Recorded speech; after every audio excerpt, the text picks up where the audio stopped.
새날을 열어주신 우리 하나님께 모든 영광 돌립시다. 할렐루야. 늘 감사하고 깊은 생활을 영위하시기를 부탁드리면서 이 새벽 기도 시간 주신 말씀 드리겠습니다.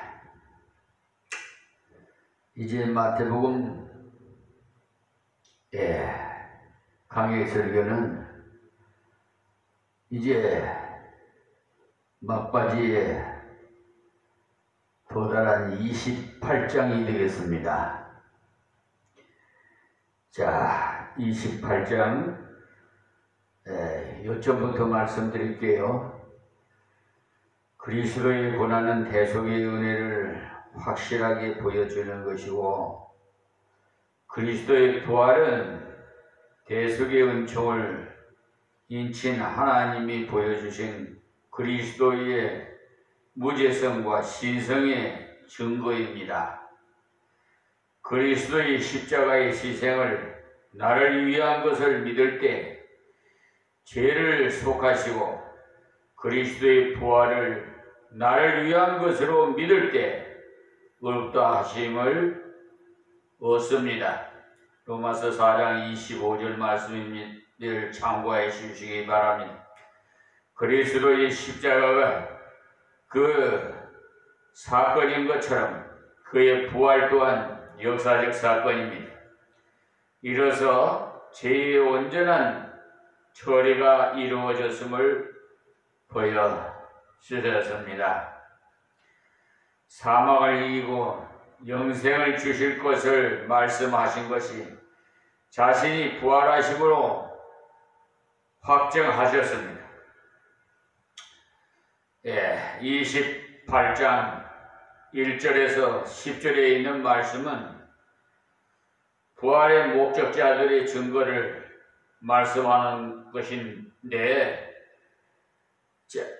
주의 부활을 믿고 기대하던 자들이 발견한 것이 아니라 죽은 예수님의 시체를 돌보기 위해서 그를 따르던 여인들이 무덤에 찾아갔을 때 목격함으로써 전개되기 시작하였으므로 인간적인 조작 사건이 결코 아님을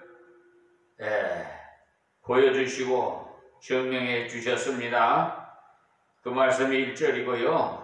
그리고 그리스도의 부활은 초자연적인 하나님의 간섭이므로 아무도 대적할 수가 없습니다.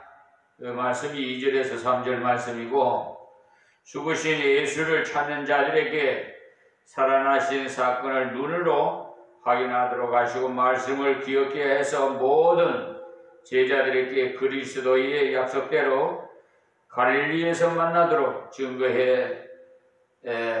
증거케 하셨습니다. 4절에서 7절 말씀입니다. 그리고 주신 말씀을 순종해서 걸어갈 때 직접 나타나셔서 평안을 주셨고 경배하는 자들에게 기쁨으로 행제들에게 증거토록 하셨습니다. 8절에서 10절 말씀이에요. 그리고 11절에서 15절 말씀은 부활의 거짓 증인들이 일어남을 말씀하고 있는데, 진실된 증인이 연약한 여자들인 반면에 거짓 증인들은 세상적 배경을 가진 자들이었어요. 그러므로 인간적 배경을 바라보면 거짓에 속을 수밖에 없습니다. 그 말씀이 11절에서 12절이고요. 자는 동안에 일어난 일을 누가 알 수 있다는 말인가? 거짓 증인, 거짓 증거임을 스스로 드러낸 것입니다. 13절에서 14절 말씀이고요. 거짓된 증거도 분별 없는 자들에게 많은 영향을 주는 것을 볼 때 참다운 진리를 증거하기를 더욱 힘써야 합니다. 15절 말씀이에요. 그리고 16절에서 20절의 말씀이 약속대로 믿음으로 나온 자들에게 사명을 주십니다. 제자들이 주의 약속을 믿고 갈릴리로 가서 명하시던 곳에서 만났으나 만났으나 오히려 인간적인 생각에 사로잡혀서 의심하는 자도 있었어요. 16절에서 17절 말씀입니다. 그리고 예수께서 제자들에게 사명을 주시기 전에 모든 권세를 가지신 주님을 바로 알고 나가서 다음 대비 일할 것을 일깨우시는 말씀이 13절이고요.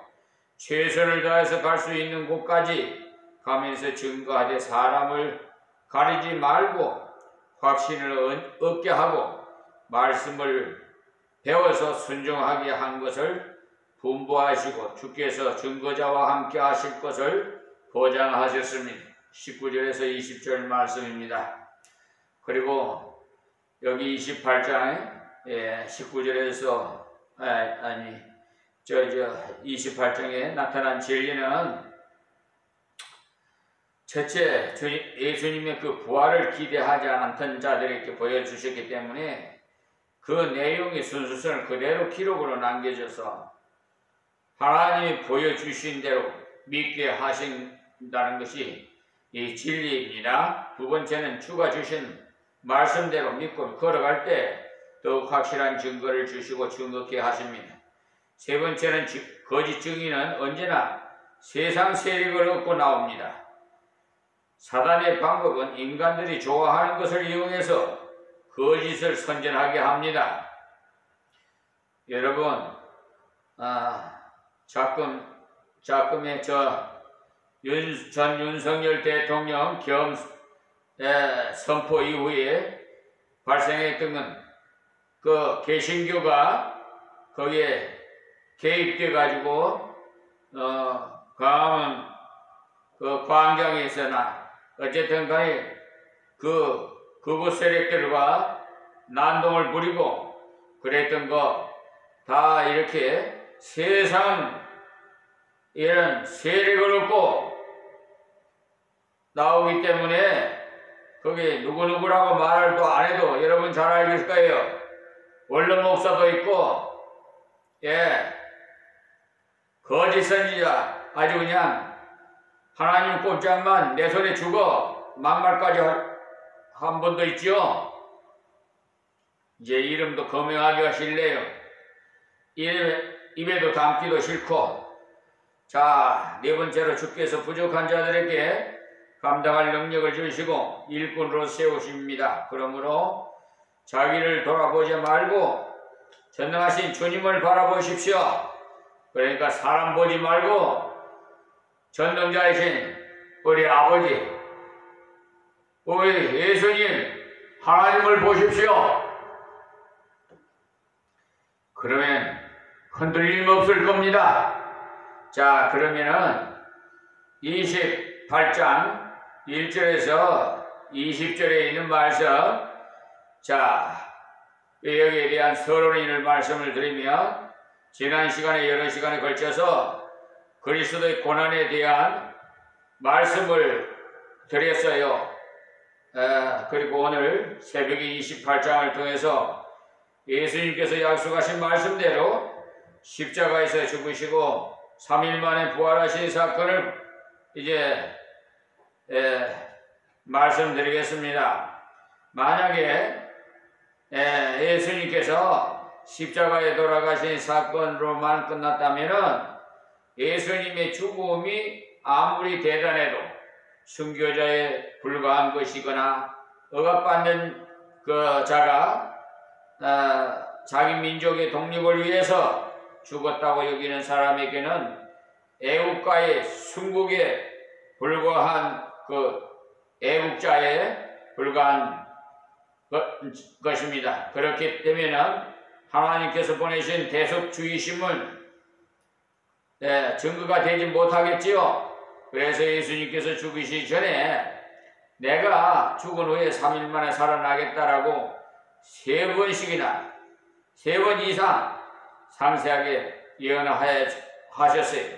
그 예언은 예수님이 하신 부활에 대한 예언이 말씀하신 대로 이루어짐을 통해서 예수님은 순교자나 순국한 사람이 아니라 하나님께서 보내신 대속주의심을 확실하게 증거하시기 위하심이었습니다. 만약에 예수님이 부활하시지 않았다면 십자가의 고난도 헛된 것이지요. 다른 사람의 죽음과 다르다는 증거가 없기 때문에, 그 때문에 예수님의 부활은 기독교 신앙의 가장 중요한 기둥이 되는 것입니다. 고린도전서 15장 1절에서 3절 말씀을 참고하십시오. 그리고 성경적인 기독교인인지 아니면 인간적인 기독교인인지를 알아보는 것도 예수님의 역사적인 육체의 부활을 믿느냐를 보면 알 수가 있어요. 지금 많은 기독교인이란 이름을 가진 자들 중에도 예수님의 육체의 부활을 믿지 않고 있기 때문입니다. 그들은 이념적 부활을 부르짖고 있어요. 그가 죽었다가 살아났다는 것은 제자들의 마음속에 그분의 사상이 다시 일어났다는 식의 이상한 말을 하는 겁니다. 그들의 그런 말을 들어보면 철학적인 의미가 있는 듯 보여지겠지만은 결국은 말장난과 같은 것입니다. 그들은 괴상한 뜻을 부여함으로써 역사적인 예수님의 육체의 부활을 부정해 버리도록 그런 짓을 하고 있다는 사실을 아십시오. 그러므로 우리는 성경에 있는 대로 단순하게 믿으십시오. 주님은 육체로 죽으시고 육체로 부활하셨어요. 이것을 믿지 않는 기독교는 사실 기독교가 아닙니다. 부활에 관한 마태, 마가, 누가, 요한복음서의 기사가 다 조금씩 다르지요. 그래서 저도 한때는 조화를 시켜보려고 순서를 이어봐도 잘 안 되더라고요. 누구라도 조화시키려고 하면 실패하기가 쉬워요. 왜냐하면 이분들이 각도를 달리해서 기록했기 때문에 조화가 되기 어려워요. 그런데 읽어보면 부활이 사실이라는 것은 확실히 알 수가 있죠. 왜냐하면 본대로 그런 대로 기록했기 때문에. 그래서 오히려 의심하는 자도 있더라는 말씀까지 다 기록되어 있어요. 우리 생각에는 제자들이 모두 확실히 가득 차서 전도하러 나갔다고 했으면 좋으련만은 왜 의심하는 자도 있더라는 것까지 다 기록했겠습니까? 사실대로 기록했기 때문이죠. 과장 없이 이는 그대로 기록했기 때문입니다. 그래서 사심없이 연구해보면 분명히 그대로 기록했기 때문입니다. 이 기록이 사실이라는 것을 발견할 수가 있어요. 예수님의 부활은 역사적인 신체적인 부활임에 틀림이 없는 사실, 그것을 증명하시기 위해서 의심하는 제자들이 보는 가운데서 구운 생선 한 토막을 잡수셨어요. 누가복음 24장 41절에서 43절 말씀해 보십시오. 그리고 의심하는 도마에게는 부활체를 만져보라고 했어요. 요한복음 20장 24절에서 29절 말씀이에요. 그때 틀림없이 만져보았을 것입니다. 그 때문에 십자가와 부활 사건에 대해서는 어떤 의미를 많이 설명하는 것보다는 사건 자체를 정확하게 알고 있는 것이 좋습니다. 그리스도의 십자가 고난을 대속의 은혜를 확실하게 보여주는 것입니다. 그리고 그리스도의 부활은 대속의 사업에 완성하신 것을 확인하신 것입니다. 그리스도의 부활은 하나님이 보여주신 그리스도의 무죄성과 신성의 증거예요. 그리스도는 죄가 없는 분인데 죄인을 대신하여 죽으셨고 죽으실 수 없으신 분이 죽으셨기 때문에 다시 살아나셨다는 사실, 우리가 그리스도의 십자가의 희생을 나를 위한 것으로 믿을 때, 죄를 속함받고 그리스도의 부활을 나를 위한 것으로 믿을 때 어렵다 하심을 얻습니다. 로마서 4장 25절을 보세요. 예수는 우리 범죄함을 위하여 내어줌이 되고 또한 우리를 어렵다 하심을 위하여 살아나셨느니라, 이렇게 말씀하셨잖아요. 거기에 내어줌이라고 하신 말씀이 바로 십자가의 죽으심을 말씀한 겁니다. 예수님의 십자가가 없다면 우리의 대속이 없고 예수님의 부활이 없다면 우리의 의가 없어요. 그 때문에 예수님이 십자가에 돌아가신 것도 믿어야 되지만은 3일 만에 부활하신 것을 믿어야 올바른 신앙을 가진 것입니다. 그리고 지식적으로 따진다면 십자가에 죽었다는 것은 믿기 쉬운데 다시 살아났다는 것은 참으로 믿기 어려운 사건이에요. 때문에 믿음으로 십자가에 돌아가심을 믿고 믿음으로 살아나신 사건을 이렇게 받아들이는 것입니다. 그리스도의 십자가가 사건인 것처럼 그리스도의 부활은 그의 또한 역사적인 사건이 이 두 사건을 통해서 죄 문제가 온전히 처리되었음을 보여주셨어요. 그리고 사망을 이기심으로 주님께서 믿는 자에게 영생 주실 것을 말씀하신 것이 확정되었던 것입니다. 예수님께서 나를 믿는 자는 죽어도 살겠고라고 약속하셨는데 죽어도 사는 것을 증명하신 것이 바로 주님 자신이 부활하신 사건을 말합니다. 요한복음 11장 25절에서 26절 말씀 보세요. 그리고 이 부활 사건은 그만큼 중대한 의미를 가지고 있다는 사실을 유념해 주시기 바랍니다. 그러면 1절에서 10절의 말씀에 요쯤에 말씀드리겠습니다. 부활의 목격자들의 증거인데 1절에 안식일이 다하여 가고 안식 후 첫날이 되려는 미명의 막달라 마리아와 다른 마리아가 무덤을 보려고 왔더니 라고 했어요. 여기 안식일의 개념이 우리와 이들이 조금 달라요. 하루를 계산하는 방법이 우리는 0시에서 다음날 0시까지 하루로 계산을 하는데 유대인들은 해질 때부터 다음날 해질 때까지를 하루로 계산하기 때문에 성경을 읽다가 혼돈을 일으키는 경우도 있습니다. 그래서 저는 계산하지 않고 성경 그대로 보고 지나가려고 합니다. 유대인들의 안식일은 금요일 해질녘부터 토요일 해질녘까지라고 생각하면 쉽습니다. 예수님께서 금요일 오후 3시에 돌아가셨기 때문에 안식을 예비하는 날에 속하고 안식일이 가까워오기 때문에 시체를 가까운 무덤에 안치했던 내용이 나와요. 요한복음 19장 42절에. 그래서 현대적 개념으로 생각해서 계산하면 혼돈이 일어납니다.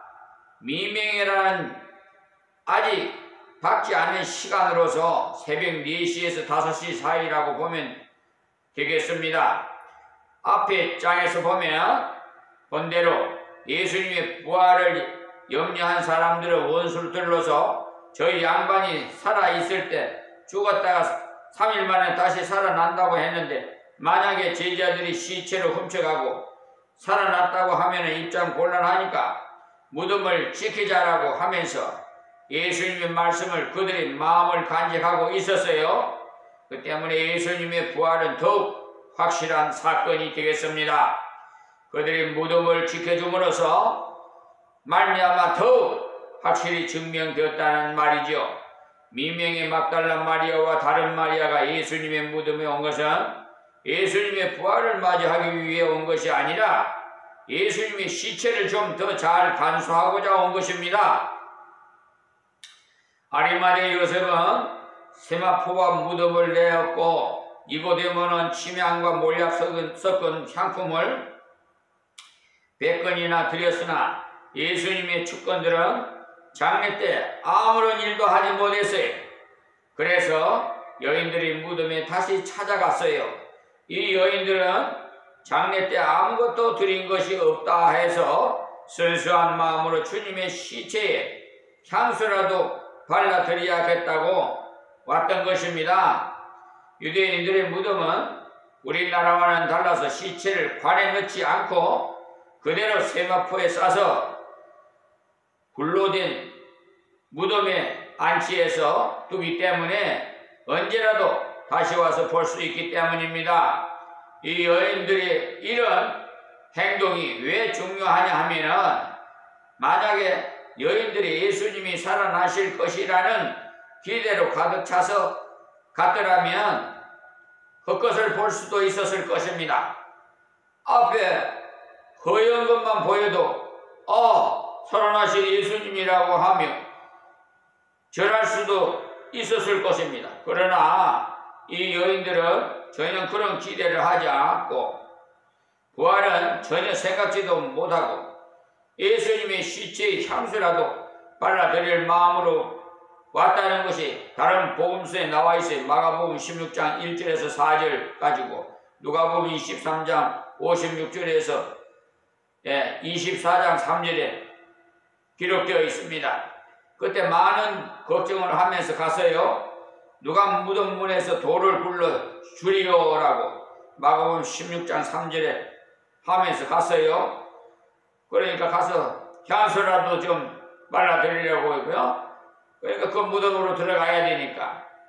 사실 이 여인들도 주님을 사랑하는 순수한 사랑을 가지고 있었음을 알 수가 있는 것은 이런 새벽에 공동교제를 갔으니 말이에요. 순수한 사랑은 모든 두려움을 뛰어넘을 수가 있기 때문이에요. 저는 체험했던 목사입니다. 깜깜한 곳에서 공동묘지가 있는 곳에서 저는 우리 저를 길러주신 어머니의 생선 장사를 했는데 그 깜깜한 그 밤에 마중을 나간다고 하죠. 저는 어린 나이에도 그렇게 두려움이 없었어요. 그러다 하나님께서 벌써 이 세상 저를 보내기 전부터 벌써 예정하신 그런 하나님이세요. 저는 그것을 믿습니다.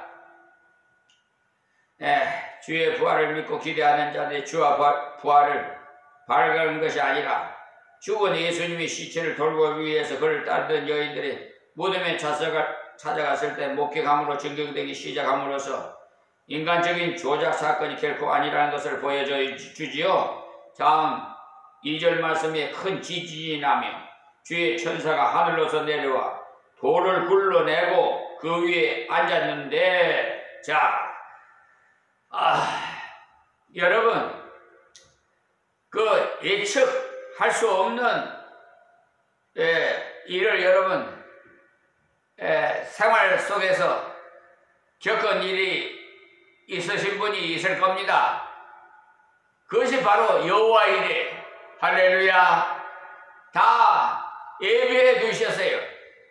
그 큰 여성의 연약한 몸 힘으로 그 여성들의 그 무덤 그 문을 돌 무덤을 그걸 뚜껑을 어떻게 굴을까 걱정을 했는데 그렇겠지 않겠습니까?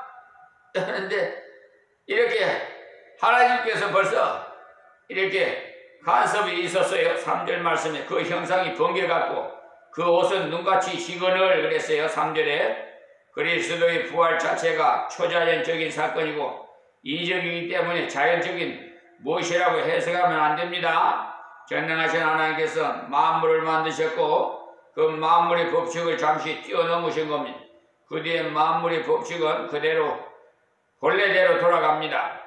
예수님께서 무리를 걸으신 것도 초자연적인 사건이에요. 예수님의 부활 사건에도 천사가 나타나서 돌을 굴러내는 것과 지진이 일어나는 것은 초자연적인 하나님의 간섭입니다. 예수님의 부활 사건에 있어서 사람들이 아무것도 기여할 수 없다는 사실에 군인도 그 누구도 대적할 수도 없고 간섭할 수도 없었다는 사실을 아세요. 그리스도의 부활은 초자적인 하나님의 간섭이므로 아무도 대적할 수가 없었어요. 그 다음 4절 말씀입니다. 수직하던 자들이 저를 무서워하여 떨며 죽은 사람과 같이 뛰었더라. 보십시오. 육신적인 반항을 전혀 할 수 없었다는 거죠. 이 사실을 볼 때 주님 다시 오실 때도 똑같은 현상이 일어난다는 것을 알 수 있어요. 세상에 많은 사람들이 인간적인 무기를 가지고 큰 소리 치지만은 주님께서 다시 오실 때는 아무도 대적할 수 없기 때문에 죽은 자와 같이 굴복하는 역사가 일어납니다. 주님 재림을 고대하십시오.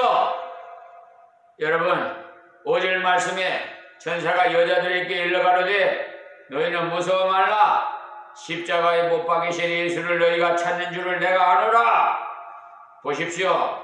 죽으신 예수를 찾아온 이들에게 살아나신 예수를 소개해 주었던 것입니다. 이 사실을 볼 때 우리 자신이 부족하나마 주님께 가까이 가려고 할 때 하나님 쪽에서 기대밖에 큰 은혜 주신다는 사실을 알아야 합니다. 내가 기대했던 대로 주시기를 바라면 안 돼요. 만약에 우리가 기대하는 대로 주셨다면 항상 이적적인 것을 구했을 것이고, 그랬다면 이 세상의 질서라든지 모든 것이 부서졌을 거예요. 그러나 하나님께서는 가장 정상적인 방법으로 무엇이나 우리에게 유익되게 주신다는 사실을 기억하십시오. 지금 이 여인들은 비록 부족하지만 주님을 사모하는 마음으로 찾아왔기 때문에 정확한 인도를 받았다는 사실을 아십시오. 다음 6절 말씀입니다. 그가 여기 계시지 않고 그의 말씀하시던 대로 살아나셨느니라. 자, 이들에게 가장 중요한 것은 이미 하셨던 주님의 말씀을 깨달은 것이기 때문에 주님의 말씀이 기억나도록 깨우쳐 준 겁니다. 너희는 너희 눈을 믿어서도 안 되고 너희의 귀를 믿어서도 안 된다. 오직 하나님 말씀을 믿으라는 말씀인 것입니다. 그런데 요즘 눈으로 보고 신앙생활 하려는 사람이 많아. 회개하세요. 맘모스 같은 교회를 찾아가고 교인 수가 많은 데를 찾아가서 장사하려고 자기 유익을 구하기 위해서 도둑놈 소굴로 찾아가는 자들이 있단 말이야. 예수님께서 살아나셨을 때 몇 번이나 내가 죽었다가 3일 만에 다시 살아나겠다고 하시지 않았느냐? 그 말씀하신 대로 살아나셨다라는 말씀을 일깨워준 겁니다. 신앙생활 하는 중에 어떤 문제가 부딪혀 엎치락덮치락 하다가 하나님이 약속하신 말씀을 깨달았을 때만큼 가슴 벅찬 일도 없어요. 천사가 그것을 이들에게 일깨워준 겁니다. 와서 그의 누우셨던 곳을 보라 그랬어요. 요한복음서에 보시면 여인들의 말을 듣고 달려간 요한과 베드로가 무덤 안으로 들어가 보니 세마포가 착착 이렇게 개개져 머리를 쌌던 것은 여러 머리편에, 발을 쌌던 것은 발편에 가지런히 놓여 있었다고 되어 있어요. 요한복음 20장 1절에서 10절을 말씀 보세요. 만약에 군병들이 말한 대로 제자들이 시체를 훔쳐갔다면 언제 풀어져 개고 정돈을 했겠어요. 그러니까 그들의 말이야말로 새빨간 거짓말. 요즘 가짜 뉴스들 많지요. 정말 흡사하게 가짜가 진짜 행세를 해요.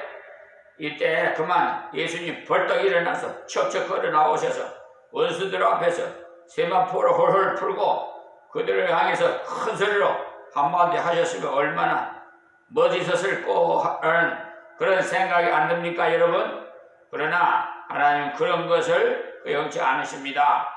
가르쳐 주는 대로 믿으라는 겁니다. 우리 생각에는 예수님이 척척 걸어 나오시면서 봐라 얘들아 하셨다면 참으로 확실했을 텐데 쉽지만은 눈으로 보는 것이 중요한 것이 아니라 주님께서 말씀하신 대로 살아나신 것이 중요한 겁니다. 그리고 나중에 실제로 살아나신 주님을 제자들이 여러 번 만났어요. 주님께서는 내가 살아나리라고 약속하셨지 내가 살아나는 순간을 너희가 볼 수 있다고 약속하시지 않았어요.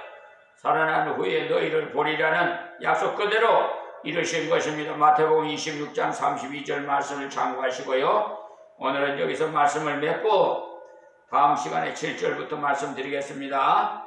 하나님 감사합니다. 오늘도 이 새벽 기도 시간에 하나님께서 주신 말씀 증거의 사원이 우리 사랑하는 성도들 또 저 세계를 교부로 주신 하나님 아버지 저 땅끝까지 하나님의 말씀이 증거되게 하여 귀 있는 자는 다 듣고 거듭나게 해 주시옵시고 부활의 그 믿음을 가져서 의롭다함을 얻는 저들이 다 되게 하옵소서.